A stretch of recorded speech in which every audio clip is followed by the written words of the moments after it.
আমি ফাতিহা ফারিজ।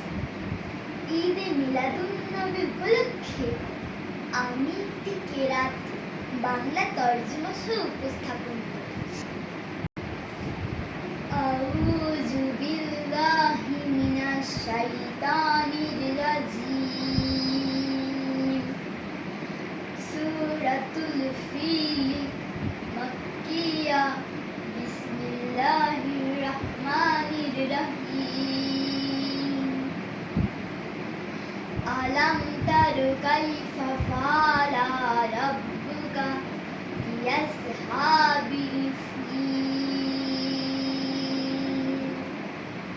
আপনি কি দেখেননি আপনার পালনকর্তা হস্তি বাহিনীর সাথে কিরূপ ব্যবহার করেছেন?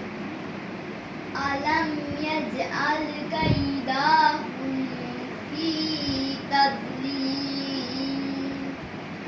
তিনি কি তাদের চক্রান্ত নস্যাৎ করে দেননি? ওয়ারসালা আলাইহিম তায়রান আবাবিল। তিনি তাদের উপর প্রেরণ করেছেন ঝাঁকে ঝাঁকে ক্ষুদ্র পাখি। তারমিহিম বিহিজারাতিন মিন সিজ্জিল। যারা তাদের উপর পাথরের কঙ্কর নিক্ষেপ করছিল। ফাজআলাহুম কাআস